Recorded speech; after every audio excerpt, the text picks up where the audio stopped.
Essa daqui é a segunda lista de exercício de cinemática. É uma lista mais curta, tem apenas 6 questões. São questões mais contextualizadas, mas não significa dizer que são questões mais difíceis.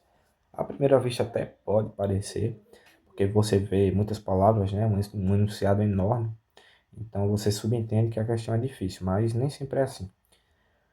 Essa primeira questão é uma questão teórica, não vai exigir de vocês cálculo, apenas uma análise da teoria, né, teoria física, para a gente determinar se essas afirmações aqui, ó, que são três, estão corretas ou erradas. Primeiro vamos ao enunciado, a contextualização.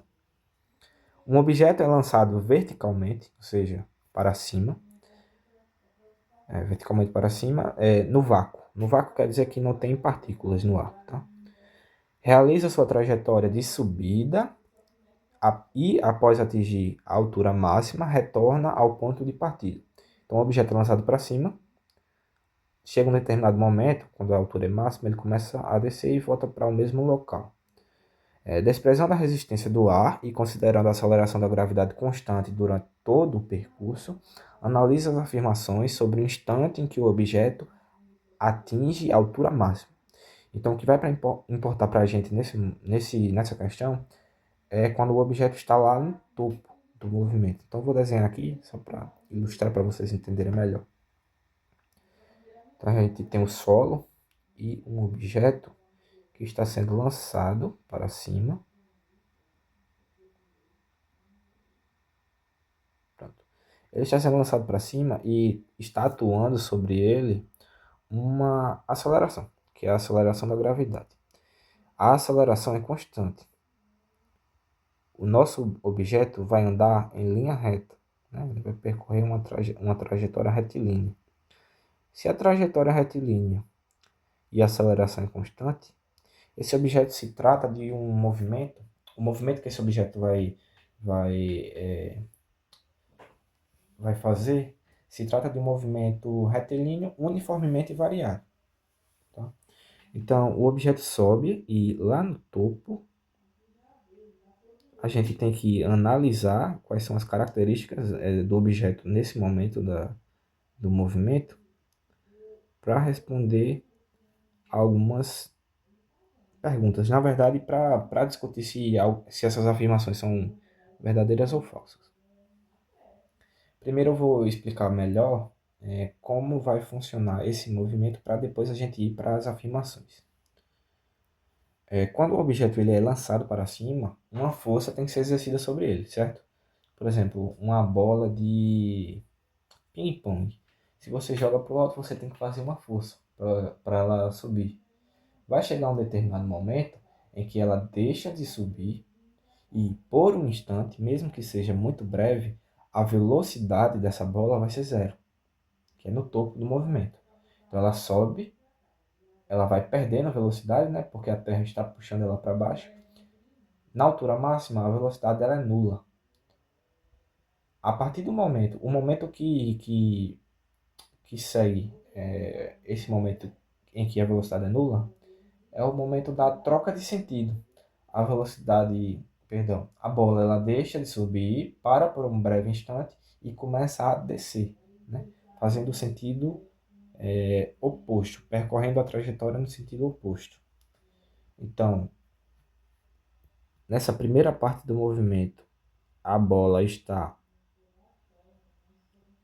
com a velocidade positiva, no entanto, é uma velocidade decrescente, porque a força é exercida somente aqui no início. À medida que ela vai subindo, ela vai perdendo velocidade. Aqui no topo, a velocidade dela é nula, é zero. E depois ela começa a cair e ganhar velocidade, porque a aceleração da gravidade, nesse momento, vai ser a favor do movimento. Né? A bola está caindo e a gravidade está puxando ela. Então a aceleração da gravidade, nessa segunda parte, está a favor do movimento. Na primeira parte, a aceleração da gravidade vai estar contra o movimento, porque a bola está subindo e a gravidade está puxando ela para baixo. Dito isso, vamos às afirmações. Primeira afirmação: a velocidade do objeto é nula, lá no topo, né? Eu acabei de explicar que sim, a velocidade é nula. A bola sobe, no topo ela perde a velocidade completamente para realizar a troca de sentido, né? De sentido de movimento. Então, realmente, aqui no topo a velocidade dela é zero, é nula. Essa primeira afirmação está correta. Eu vou colocar um V aqui. Segunda afirmação. A aceleração do objeto é nula, pois ele para instantaneamente antes de começar a descer. Ele para instantaneamente antes de começar a descer. Beleza, essa parte está correta. Realmente ele para no topo do movimento antes de fazer a troca de sentido. No entanto, a aceleração que o objeto sofre, ela nunca vai ser nula. Por quê? Porque quem está exercendo a aceleração sobre o objeto é a Terra. A Terra está sempre puxando tudo que está ao redor dela para baixo. Então não importa se o objeto está no solo, no ar ou até mesmo no espaço orbitando a Terra. Ela vai continuar puxando. Essa aceleração sempre vai existir. Então, essa afirmação está incorreta, é falsa. Não tem como a aceleração da gravidade ser nula, certo? Terceira afirmação. O objeto muda o sentido do seu movimento, né, quando chega no topo, passando de um movimento retardado para um movimento acelerado. O que é um movimento retardado? É um movimento em que a velocidade é decrescente, certo? Então a aceleração é negativa. Um exemplo de um caminhão, por exemplo, que está freando.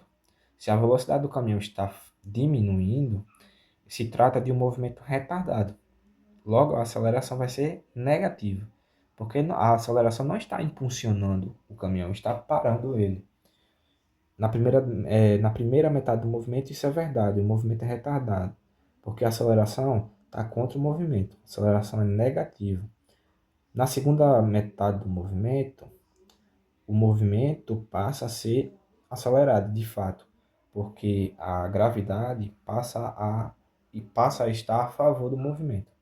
Então é correto dizer que aqui o movimento é retardado, pois a aceleração vai ser negativa, e aqui o movimento vai ser acelerado, pois a aceleração vai ser positiva, vai ajudar o sentido do deslocamento. Então a terceira afirmativa está correta. Certo? Então o item 1 está correto, o item 2 está errado, o item 3 está correto. A alternativa que corresponde a essa sequência é a alternativa B. Apenas as afirmações 1 e 3 estão corretas. Questãozinha de cálculo, porém muito simples. Se um móvel se mantém uma velocidade constante, se um móvel mantém uma velocidade constante de 25 metros por segundo em uma pista retilínea, quanto tempo, em minutos, ele levará para percorrer uma distância total de 4,5 km? Então, a questão diz que a velocidade é constante, né? Se a velocidade é constante, se trata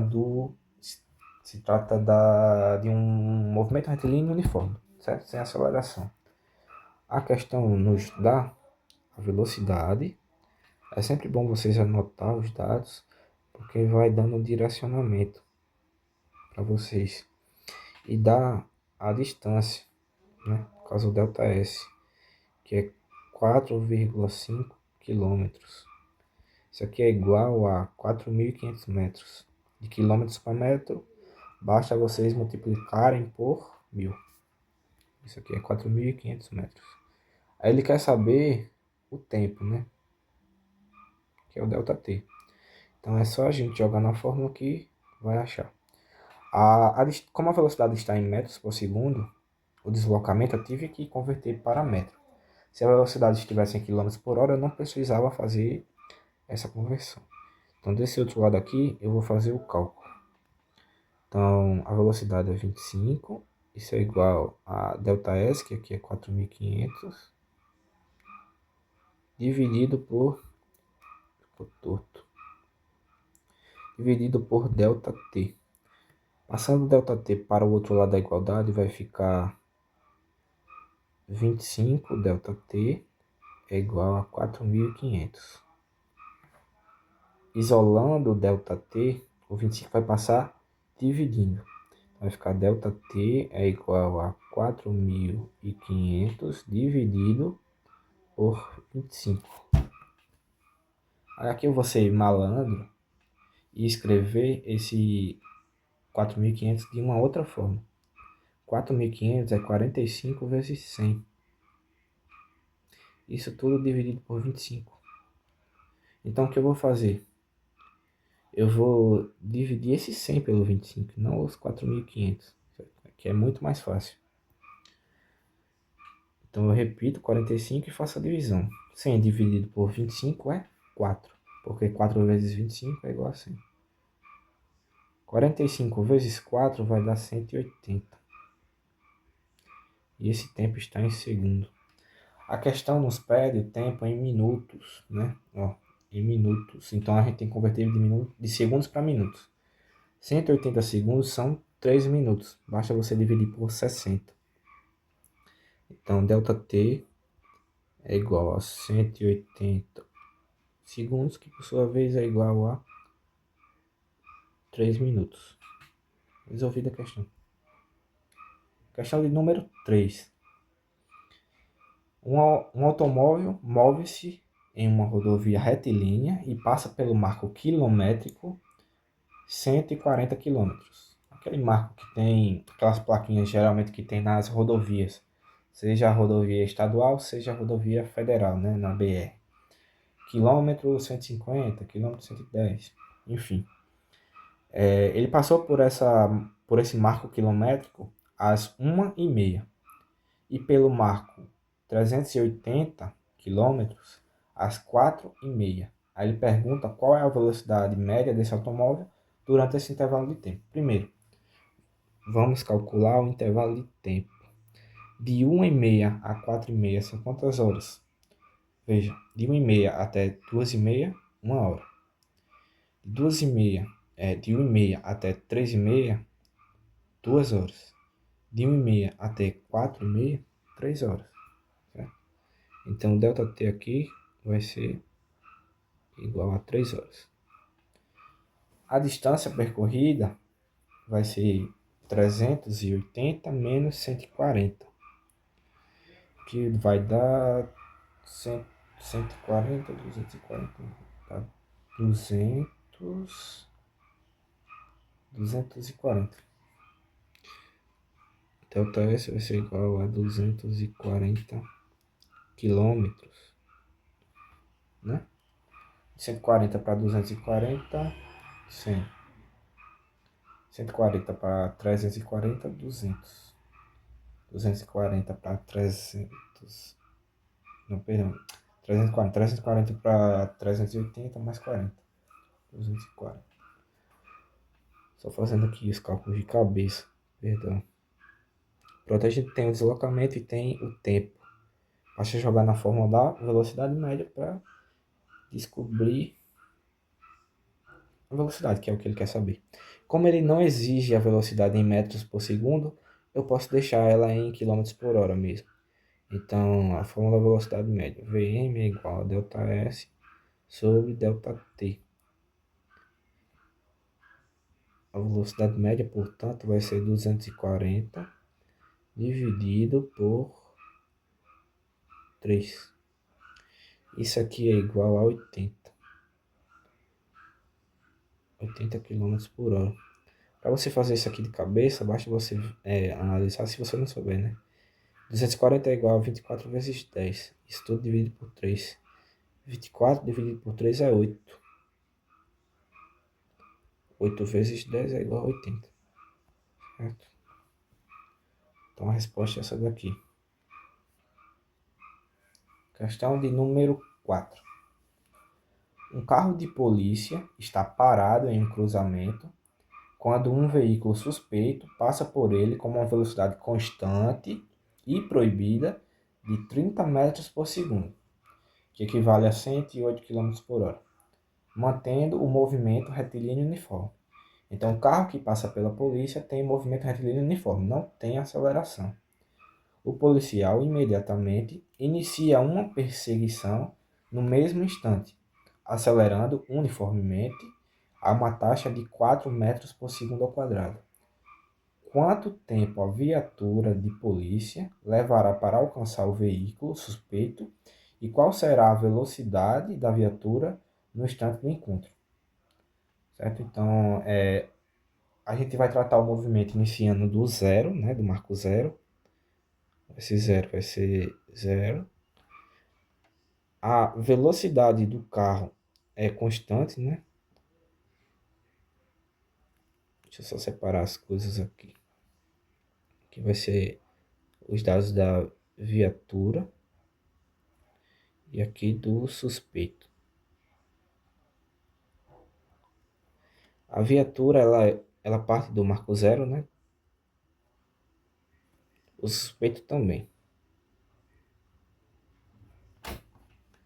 A viatura, a velocidade inicial dela é de 0 metros por segundo, porque ela estava parada. O do suspeito, a velocidade inicial, e vai ser a velocidade final também, porque é um movimento constante, né? De 30 metros por segundo. Cadê? Sim, a viatura, ela parte com uma aceleração de 4 metros por segundo ao quadrado. Então, a questão quer saber em que momento a viatura vai alcançar o suspeito. Para a gente calcular isso, para chegar no resultado, a gente tem que pensar na equação horária da posição, tanto para o suspeito quanto para a viatura. A equação horária da posição para o movimento retilíneo uniforme, quando não tem aceleração, é aquela que a gente chama de sorvete, né? S é igual a S0 mais VT, sendo esse V a velocidade inicial. E a equação da posição, a equação horária da posição para o movimento retilíneo uniformemente variado vai ser S é igual a S0 mais V0t mais AT ao quadrado dividido por 2. É a fórmula que a gente comumente chama de sorvetão. Bom, eu quero encontrar o momento em que os dois veículos vão se encontrar. Se eu quero esse momento, quero saber esse momento, então a posição final do suspeito tem que ser igual à posição final da viatura. Veja, a posição final do suspeito é igual a isso aqui. E a posição final da viatura é igual a tudo isso aqui. Se ambos vão ser iguais no momento do encontro, eu posso igualar as duas formas. Vamos fazer isso. Então, primeiro, a primeira forma. S é igual a S0 mais V mais T. V0. Isso aqui vai ser igual à equação horária da posição para a viatura. Vai ser S0 mais V0T mais AT ao quadrado dividido por 2. Agora a gente tem que fazer a substituição, né? Colocar os valores na fórmula. Todos os dados que estão do lado esquerdo da igualdade diz respeito ao veículo do suspeito. A posição inicial do suspeito é 0. A velocidade inicial dele é 30 metros por segundo e vai continuar sendo isso, né? O tempo é o que a gente quer descobrir. A questão quer saber o tempo. A posição inicial da viatura também é 0. A velocidade inicial da viatura é 0, porque ela está parada. E a aceleração é de 4 metros por segundo. Vezes o tempo que a gente quer descobrir. Tudo isso dividido por 2. Tá. Vamos eliminar os termos que estão zerados, né? Esse termo aqui é 0, esse aqui obviamente é 0, esse aqui é 0, porque o 0 está multiplicando t. Sobrou 30t é igual a 4 t ao quadrado dividido por 2. Vou simplificar, na verdade vou efetuar essa divisão aqui, 4 dividido por 2, para facilitar a nossa vida. Isso aqui vai ser 30t é igual a 2t ao quadrado. Então vamos dar continuidade aqui. Certo. O que eu posso fazer?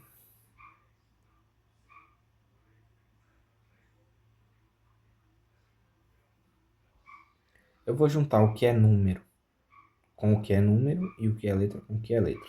Como assim? O 2 eu vou passar para o outro lado. Então vai ficar t ao quadrado é igual a 30t.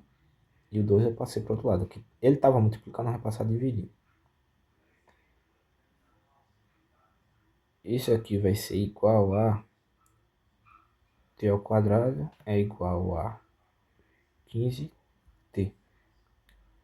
Agora, esse t que está elevado à primeira potência, eu vou passar para o outro lado dividindo. Então vai ficar t2 dividido por t. Deixa eu arrumar isso aqui que ficou feio. T2 é igual a T1 igual a 15. Divisão de potências de mesma base. Repito a base e subtraio os expoentes. A base é t, os expoentes é 2 e 1. 2 menos 1 é 1. Então, eu repito a base, que é t, e subtraio os expoentes. 2 menos 1 é 1. Isso aqui é igual a 15. Então, a gente já chegou na resposta. A viatura vai alcançar o suspeito depois de 15 segundos. A questão também quer saber qual vai ser a velocidade da viatura no momento do encontro. Para isso, a gente tem que utilizar outra fórmula.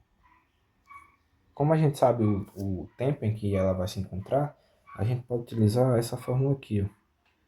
V é igual a V0 mais AT. Pronto. A velocidade final é o que a gente quer saber. Então eu copio, né? Repito o V. A velocidade inicial da viatura é de 0, né? 0 metros por segundo porque ela estava parada. A aceleração é de 4 metros por segundo ao quadrado, vezes o tempo. O tempo a gente já sabe, 15 segundos. Então, após 15 segundos, tendo uma aceleração constante de 4 metros por segundo ao quadrado, a velocidade vai ser 15 vezes 2 é 30, vezes 4 vai ser 60.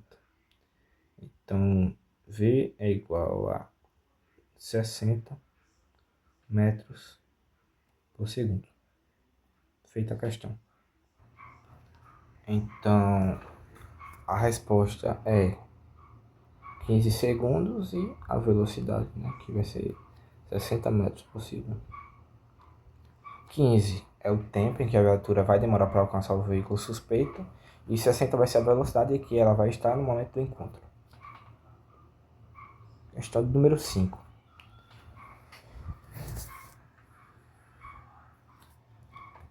Uma partícula desloca-se ao longo de uma trajetória retilínea que coincide com a hipotenusa de um triângulo retângulo, cujos os catetos medem 120 metros e 160 metros. Vamos desenhar antes de continuar o enunciado. A questão está dizendo que a trajetória é retilínea, certo? É uma reta. E essa reta, ela coincide, ou seja, é a mesma coisa, tem o mesmo comprimento, que é a hipotenusa desse triângulo retângulo, que ela deu os dados. Então, esse triângulo vai ser o seguinte.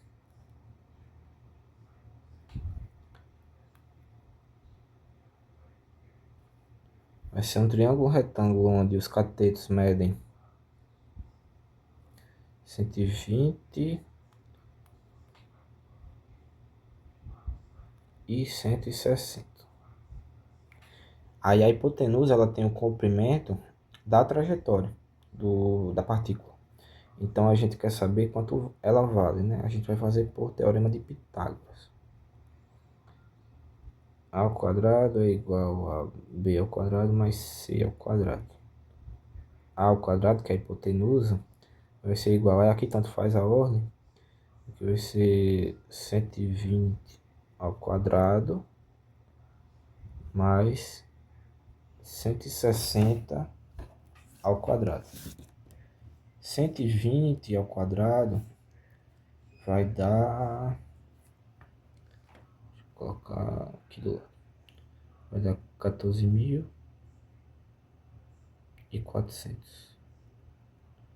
mais 160 ao quadrado, que vai ser 25.600. 25.600 mais 14.400 vai ser igual a 40.000. Então A ao quadrado é igual a 40.000.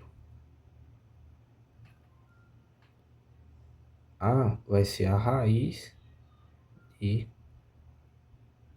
40.000. 40.000 é a mesma coisa que 4 vezes 10.000. 10.000.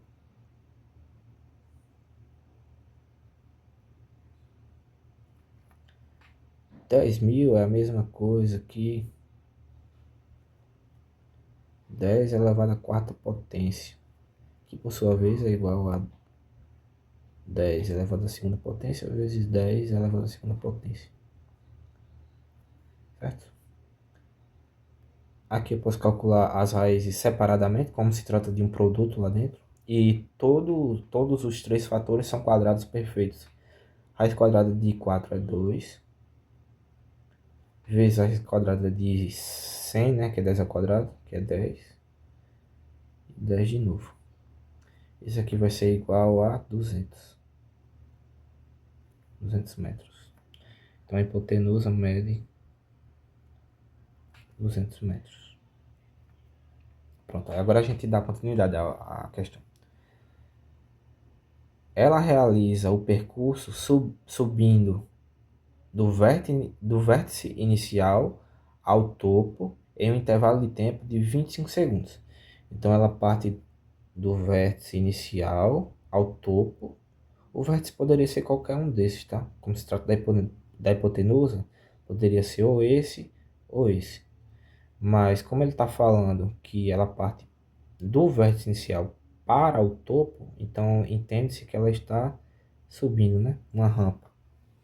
E o tempo vai ser de 25 segundos. Vou anotar isso aqui. 25 segundos. No entanto, devido à resistência do ar, nos primeiros 10 segundos, sua velocidade constante foi de 6 metros por segundo. Tá. Sim. Qual deve ser a velocidade constante da partícula em metros por segundo nos 15 segundos restantes para completar o percurso exatamente no tempo previsto? Então ela disse que no primeiro momento ela percorreu durante 10 segundos a uma velocidade de 6 metros por segundo. Vamos descobrir qual foi a distância percorrida? Isso aqui vai ser o delta T total. Delta T total. Isso aqui vai ser 25 metros. Perdão, 25 segundos. Para subir essa primeira parte, vamos usar a fórmula da velocidade média. Veja que não tem aceleração, né, envolvida. Velocidade média é igual a ΔS sobre ΔT. A velocidade média durante a primeira parte do movimento é de 6 metros por segundo.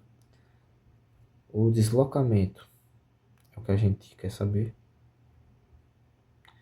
E o tempo, o enunciado diz que foi 10 segundos. Então, ΔS vai ser igual a 60 metros. Pronto. Aí ele quer saber E qual deve ser a velocidade constante da partícula em metros por segundo nos próximos 15 segundos que restam, porque são 25 segundos ao total, né? E já se passaram 10 segundos, para que a partícula consiga chegar, consiga completar o percurso no tempo previsto.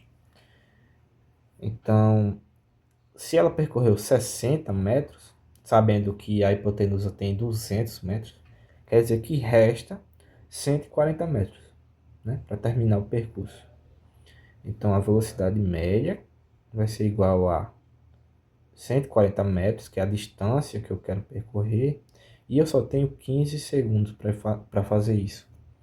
Qual velocidade eu devo ter para realizar esse deslocamento durante esse tempo? Basta fazer a divisão de 140 por 15.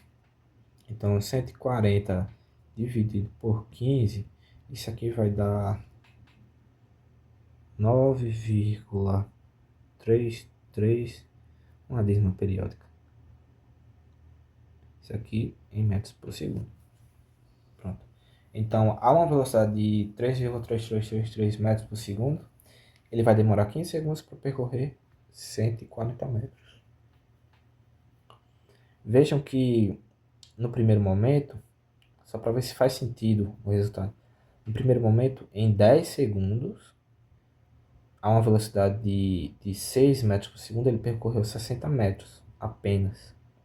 Então, para percorrer 140 metros, que é muito mais, em 15 segundos, que é um pouco de tempo a mais do que 10, naturalmente a velocidade tem que ser maior, né? E aqui a velocidade deu maior, realmente. Para verificar se isso está correto, a gente pode fazer o seguinte. Ele tem que percorrer 140 metros, né? Vamos usar essa velocidade. Isso aqui é só uma prova real, tá? A questão já acabou. A velocidade média. Aí eu coloco o tempo perdão, a distância que eu quero percorrer para saber quanto tempo vai levar. É natural que isso dê 15, né? Aí aqui, ΔT vai ser igual a 140 dividido por essa dízima.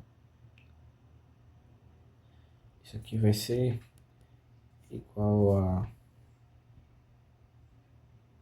15, né? 15. Correto, é isso mesmo. Então, eu estou fazendo a prova real porque essa lista eu estou resolvendo agora junto com vocês, a primeira vez. Então, o resultado de fato é esse aqui. 9,3333 metros por segundo. Vamos para a última questão. E não menos especial. Muito pelo contrário.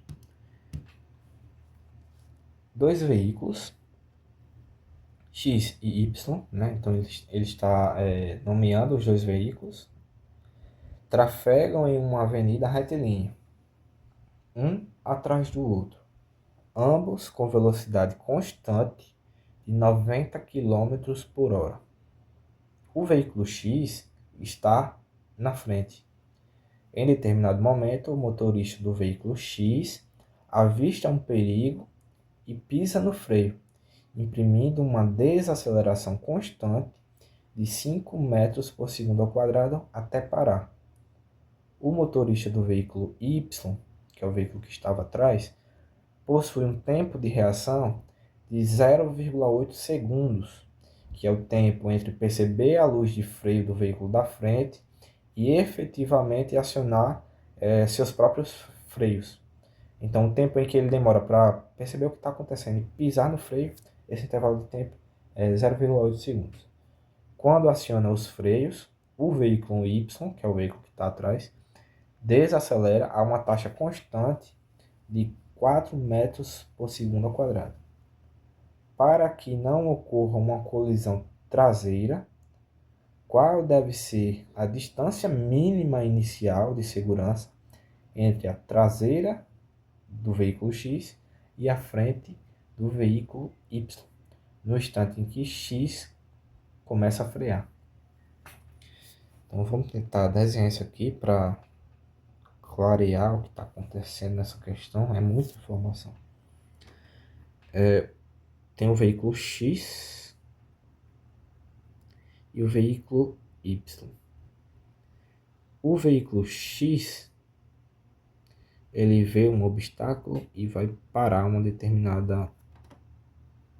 após uma determinada distância, ele vai parar, certo?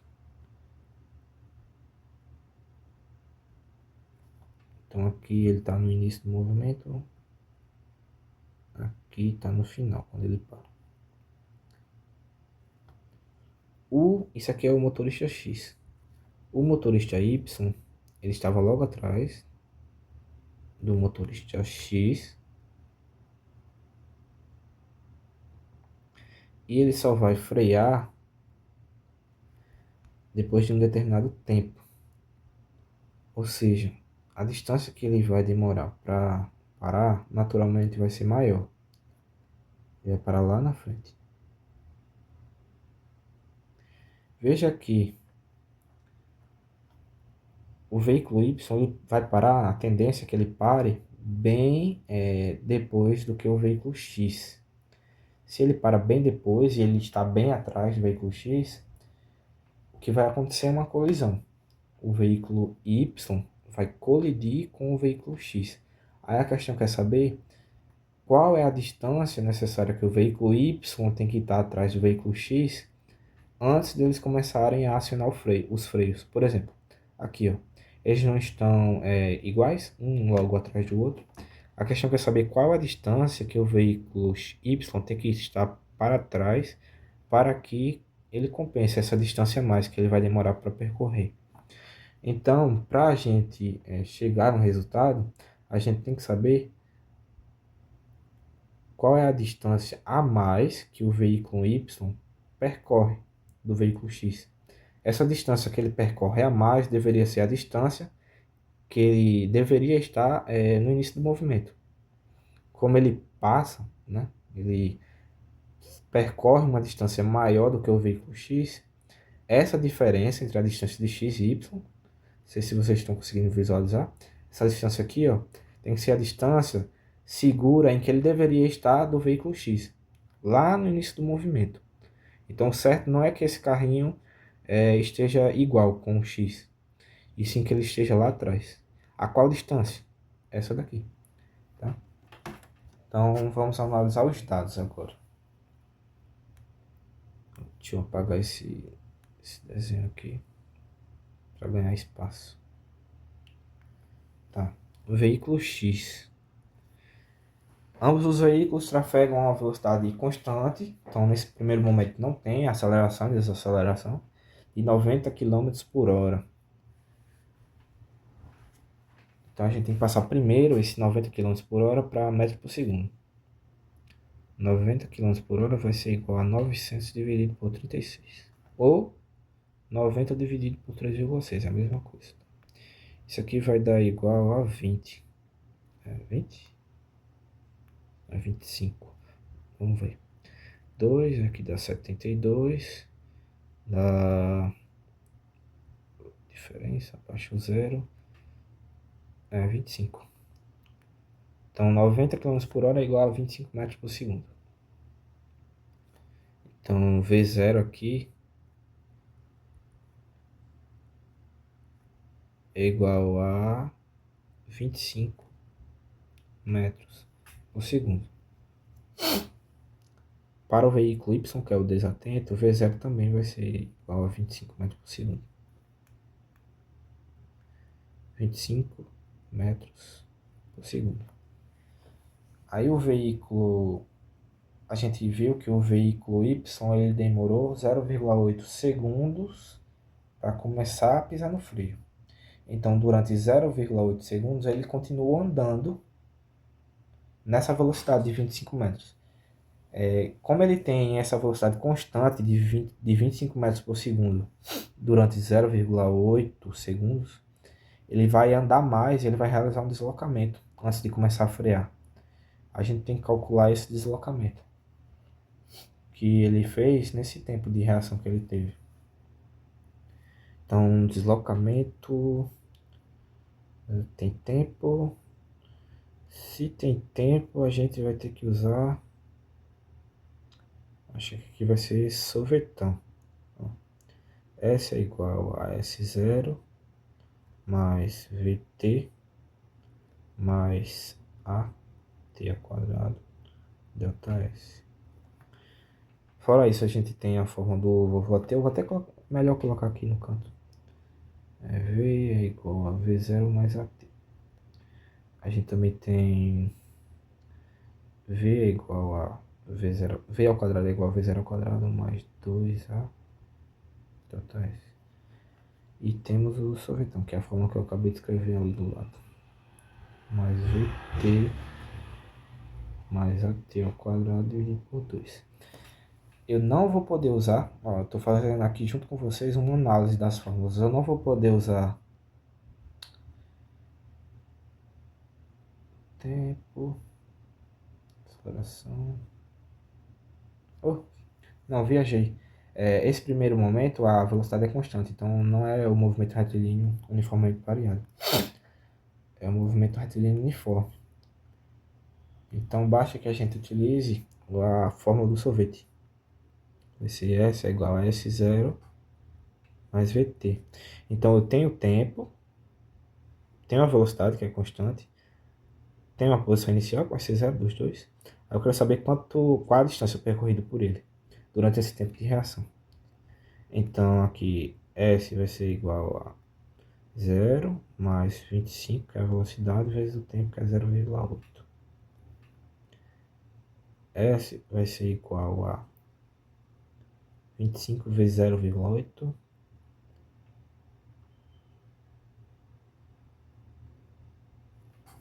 25 vezes 0,8 vai dar 20. Isso aqui é a mesma coisa que 250 dividido por 8. 8 vezes... 8 vezes...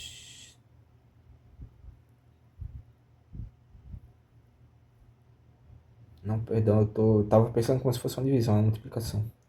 Isso aqui é uma multiplicação simples de 25 vezes 0,8. 8 vezes 5 é 40. 8 vezes 2 é 16, mais 4 é 20. 0 vezes 5 é 0, 0 vezes 2 é 0. Isso aqui você soma, vai dar 200. Tem uma casa decimal aqui, ó, após a vírgula. No resultado também vai ter uma casa decimal após a vírgula. Então a resposta é 20. Ou seja, nesse momento de distração do veículo Y, né, na verdade é o tempo de reação, ele vai percorrer 20 metros a mais. Agora vamos voltar para o veículo X, ele vai frear instantaneamente, então a gente vai calcular qual é a distância que ele leva, para parar. Então, aí aqui a gente vai poder usar a fórmula a equação de Torricelli, que é essa daqui, ó.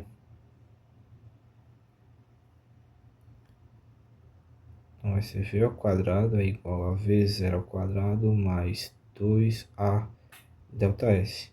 A velocidade final, eu quero saber qual a distância percorrida para esse veículo parar. Então a velocidade final tem que ser zero. A velocidade inicial é de 25 metros por segundo, mais 2 vezes a desaceleração. A desaceleração do veículo X é 5 metros por segundo quadrado. Se é uma desaceleração, ela é negativa. Menos 5 vezes ΔS. Isso aqui vai dar 0 é igual a 625 mais não, vai ser menos 10 ΔS. Então, ΔS vai ser igual a menos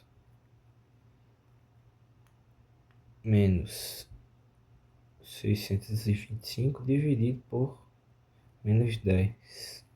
Isso aqui vai ser 62,5 metros. Então a distância que o veículo X vai demorar para parar, após ele pisar no freio, é de 62,5 metros. Agora a gente vai analisar, vai calcular a distância que o veículo Y vai demorar até parar, sabendo que ele teve esse atraso, né, de 0,8 segundos. Agora vamos olhar para o momento em que ele pisa no freio, o veículo Y. Aí a gente vai utilizar a mesma fórmula que a gente usou no veículo X aqui.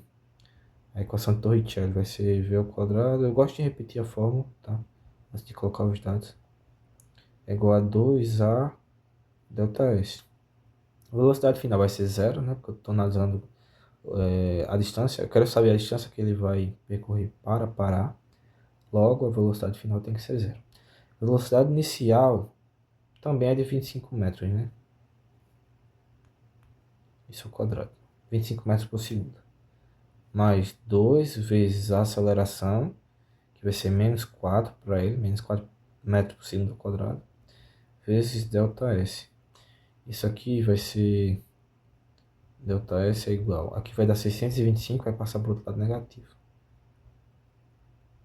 E isso aqui vai dar menos 8, vai passar para o outro lado dividindo. 625 dividido por 8 vai dar 78,12 metros. Pois bem, essa distância, 78,12 metros, é a distância que ele vai percorrer para parar, levando em consideração que ele começou a pisar no freio depois, em relação ao veículo X. A distância total que ele vai demorar para parar vai ser a distância em que ele percorreu, considerando o tempo de reação dele, mais a distância em que ele efetivamente começou a pisar no freio. Então, a distância de Y total é igual a 78,12 metros mais 20 metros. Isso aqui vai dar 98,12 metros. Então, o veículo Y vai demorar ao total, ele vai percorrer ao total 98,12 metros até parar. E o veículo X, ó, ele para bem antes. Então aqui eu vou fazer novamente um desenho só para a gente visualizar melhor o que está acontecendo. Ó, o veículo X, 62,5. O veículo X vai parar nessa posição aqui, após 62,5 metros. O veículo Y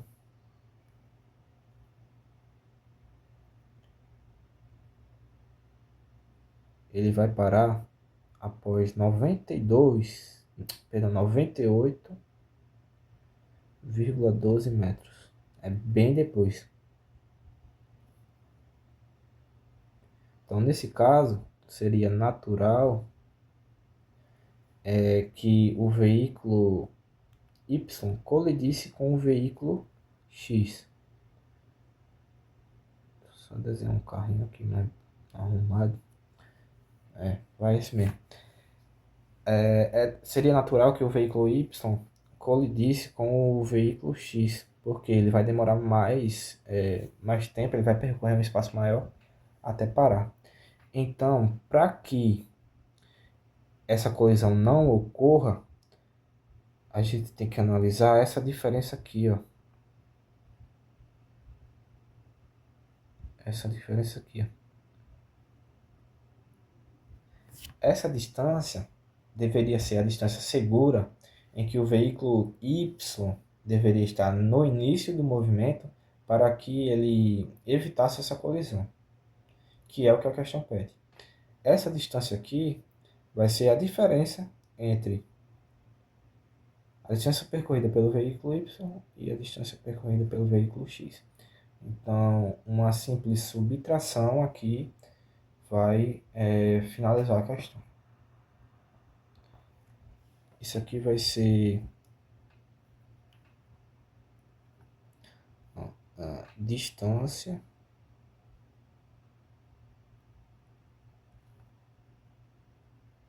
segura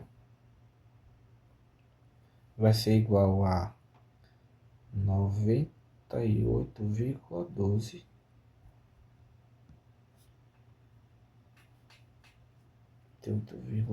menos 62,5. Isso aqui vai ser igual a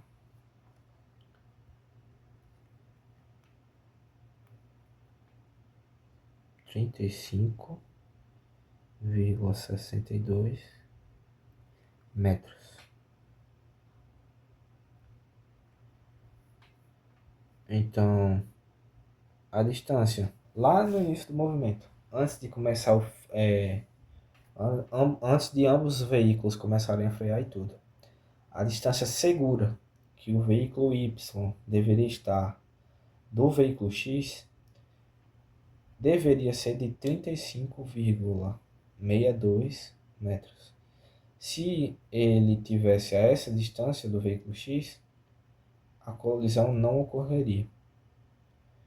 Então, 35,62 é a resposta da nossa última questão dessa lista.